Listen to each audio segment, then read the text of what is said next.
जय हिंद दोस्तों, आज हम पढ़ेंगे डैनियल सेल एवं लेक्लांसी सेल। तो आइए समझते हैं कि डैनियल सेल क्या होता है, उसके बाद समझते हैं कि लेक्लांसी सेल क्या होता है।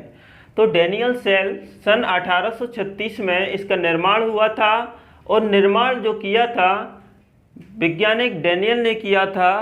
उन्हीं के नाम पर इस सेल को हम डैनियल सेल के नाम से जानते हैं। अब इस सेल में देखें तो इसकी संरचना क्या होती है। तो इसमें एक कांच का पात्र होता है। इस प्रकार से ये कांच का एक पात्र है जिसकी आकृति बेलनाकार है। अब इस कांच के पात्र में कॉपर सल्फेट का विलयन भरा होता है जो कि विद्युत अपघट्ट अर्थात इलेक्ट्रोलाइट का कार्य करता है। इस इलेक्ट्रोलाइट के बीचों बीच एक छड़ होती है, एक रॉड होती है जो कि कॉपर की बनी होती है और जो कॉपर की रॉड है वो एनोड का कार्य करती है। तो ये क्या है? एनोड है। ठीक है। उसके बाद देखें कि इस कांच के पात्र के बीचों बीच हम एक सरंध्र पात्र को एडजस्ट करते हैं। इस सरंध्र पात्र में H2SO4 अर्थात तनु सल्फ्यूरिक अम्ल, तनु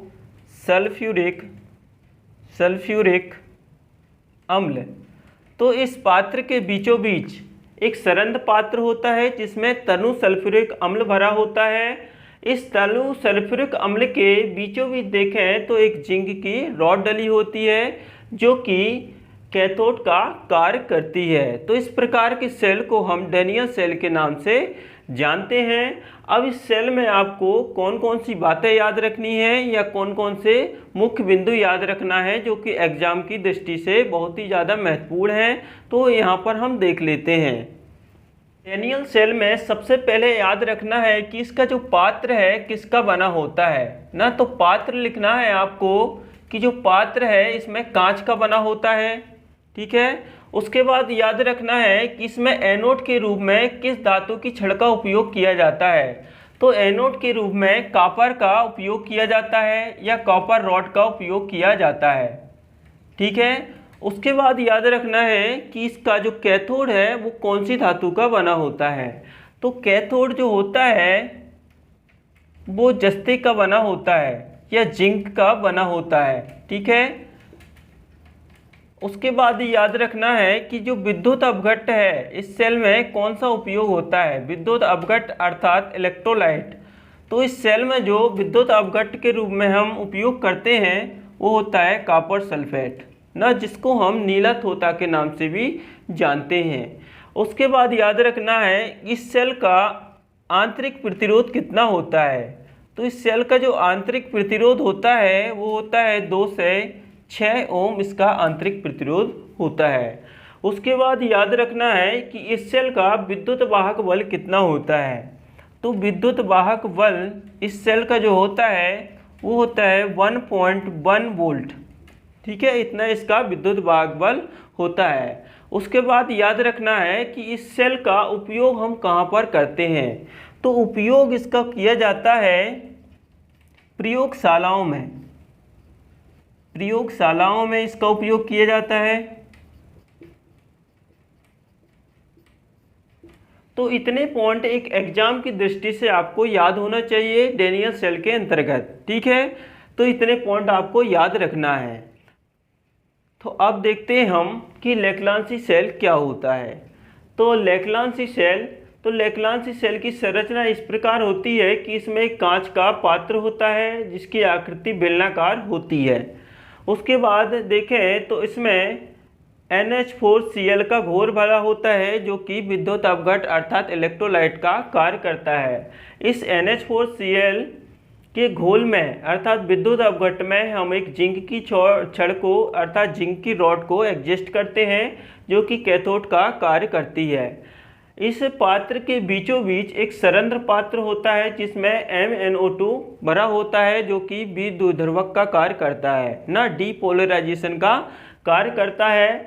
इस विद्युद्वर्धक के बीचों बीच हम एक कार्बन की रॉड लेते हैं जो कि एनोड का कार्य करती है। अब इस सेल में जो रासायनिक अभिक्रियाएं होती हैं तो उनके फलस्वरूप इसमें विद्युत वाहक बल उत्पन्न हो जाता है। एग्जाम की दृष्टि से जो रासायनिक अभिक्रिया होती हैं उतनी ज़्यादा महत्वपूर्ण नहीं है। अब इसमें कौन कौन सी बातें आपको याद रखना है इस सेल के अंतर्गत वो हम यहाँ पर देख लेते हैं। तो यहाँ पर पॉइंट बनाकर आप नोट कीजिएगा। तो यहाँ पर इसमें पहला पॉइंट याद रखना है कि इस सेल का पात्र किसका बना होता है। जो लैक्लांसी सेल है उसका पात्र किसका बना होता है, तो इसके पात्र में लिखना है कांच का बना होता है। उसके बाद देखना है कि इसका एनोड किस धातु का बना होता है इस सेल में, तो एनोड जो बना होता है इस सेल में कार्बन का एनोड बना होता है। ठीक है, कार्बन की छड़ लेते हैं तो एनोड का वो क्या करती है, कार्य करती है। उसके बाद इसका कैथोड देखें तो कैथोड किस धातु का बना होता है इसमें, तो कैथोड जो होता है इसमें जिंक का बना होता है, अर्थात जो जस्ता होता है उसका इसमें कैथोड उपयोग करते हैं। उसके बाद देखना है कि इसमें विद्युत अपघट्ट के रूप में हम किसका उपयोग करते हैं, विद्युत अपघट्ट अर्थात इलेक्ट्रोलाइट। तो इलेक्ट्रोलाइट के रूप में इसमें अमोनियम क्लोराइड NH4Cl का उपयोग करते हैं, जिसे हम अमोनियम क्लोराइड के नाम से जानते हैं। उसके बाद देखें कि इस सेल का आंतरिक प्रतिरोध कितना होता है, तो आंतरिक प्रतिरोध इसका जो होता है वो होता है 1 से 5 ओम के बीच इसका आंतरिक प्रतिरोध होता है। ठीक है, उसके बाद देखें कि इस द्विध्रुवक का कार्य कौन करता है, डीपोलराइजेशन का कार्य कौन करता है, तो बी द्विध्रुवक के रूप में MnO2 अर्थात मैग्नीज डाइऑक्साइड का उपयोग करते हैं ना। ये क्या करता है, जो हाइड्रोजन उत्पन्न होती है उसको जल में विघटित कर देता है ना। जो पोलराइजेशन दोष होता है सेल में उसको ये पूरी तरीके से समाप्त कर देता है। इस कारण से इसका हम उपयोग एक सेल के अंतर्गत करते हैं। उसके बाद देखें कि इस सेल का विद्युत वाहक बल कितना होता है, तो विद्युत वाहक बल देखें तो इस सेल का 1.46 इसका विद्युत वाहक बल होता है। ठीक है, 1.46 वोल्ट इसका विद्युत वाहक बल होता है। एक ही एग्जाम में पूछा गया है।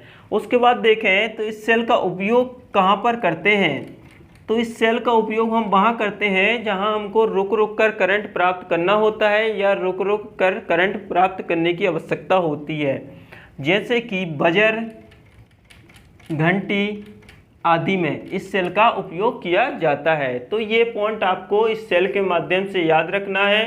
यहीं से इस सेल के में से क्वेश्चन पूछा जाता है, इन्हीं पॉइंटों में से क्वेश्चन एग्जाम में पूछ लिया जाता है। तो आज का लेक्चर इतना ही। यदि वीडियो पसंद आया हो तो लाइक करें, शेयर करें एवं चैनल को सब्सक्राइब करें। Thank you. और नेक्स्ट लेक्चर में हम पढ़ेंगे शुष्क सेल।